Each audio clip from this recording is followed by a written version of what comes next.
All right. Happy Sunday morning, everybody. It's about 8:30 a.m. West Coast time. I've seen a lot of videos from creators, talking about the ICE raids and the potential that the Trump administration is going to suspend habeas corpus rights for some or all people in the United States. We don't really know what that's going to look like yet, but the driving force behind that is Stephen Miller. So it's not going to look good. And I've seen a lot of creators mentioning these things and saying if you have not yet availed yourself of your Second Amendment rights and stocked up on pew pews and freedom seeds, that you need to do that. I wholeheartedly agree and endorse that position. And I feel strongly that everybody in the United States, especially people on the left, need to own firearms. And I equally and even more strongly state that you should find a qualified instructor in your area. You should take as many classes and lessons as you can and practice. Go to the range and practice. And then I saw a news report. So that was kind of germinating in the back of my head. Then I saw a news report that ICE agents in Tennessee, that I saw one report on this. I don't know if it's entirely accurate, but the principle holds. ICE agents are not conducting raids in the state of Tennessee into people's homes or into businesses. And that is specifically because of the strength of Tennessee's castle doctrine law, otherwise known as stand your ground law. Self-defense of you, defense of your home. Republicans in Tennessee greatly expanded the statutory language for regular, normal, everyday stand your ground laws, which throughout the South are basically laws that just make executing black people legal. Yeah. In the state of Tennessee, you can use lethal force, and this is not legal advice. I'm just talking about a statute.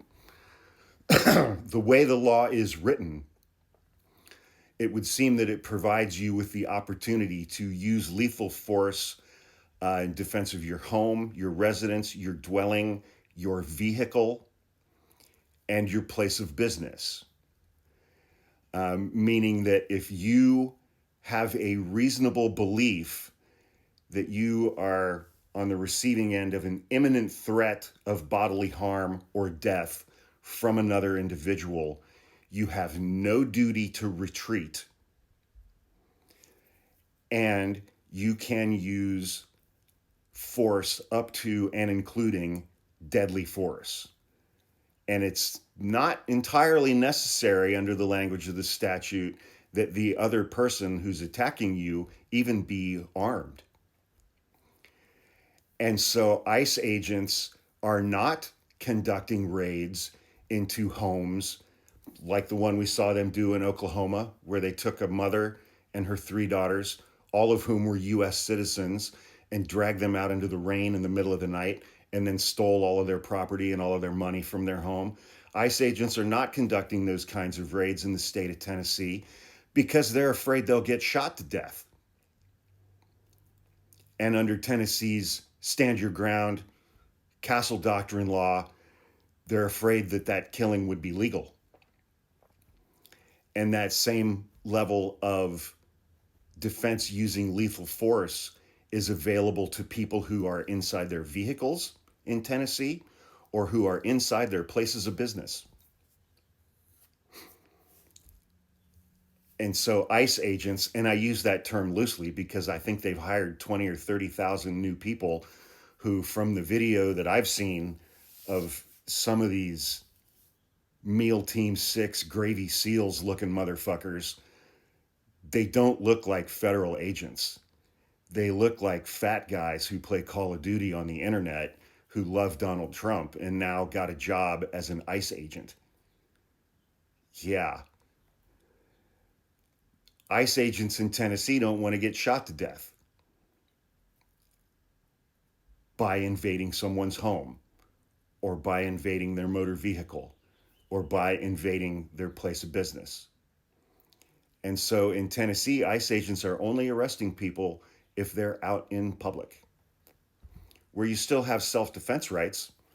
And Tennessee is an open carry, permitless carry state where if you pass a background check, you are permitted to carry a gun in public, be it a handgun or a long gun, like an assault rifle. So I just find it ironic that ICE agents in red states with Republican legislatures and Republican governors are now having to deal with the things that those Republican state legislatures and governors have done to the statutes in those red states, which have greatly expanded the rights of the citizenry of those states to shoot and kill anyone who enters their home without their permission. Because we've also all seen these guys out on the sidewalks, out on the streets. They're wearing masks, they're wearing hats, they're not wearing uniforms, they're not wearing badges, they're not wearing any piece of clothing that would identify them as an ICE agent or a federal agent of any kind. And it's like you're going to bust into somebody's house in Tennessee dressed like that and expect that those people inside that home or place of business are going to comply with your commands when you don't identify yourselves, when you don't have a warrant, or maybe you only have an administrative warrant in a state that has essentially legalized unaliving someone who comes into your home and does that. So ICE agents in the state of Tennessee are fearing for their lives because of statutes written by Republicans and signed by Republican governors.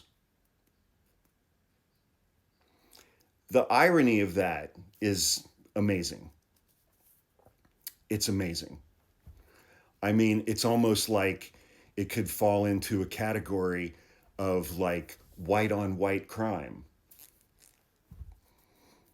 which is prevalent enough in the United States that it's had its own TV series on NBC for 35 years called Dateline.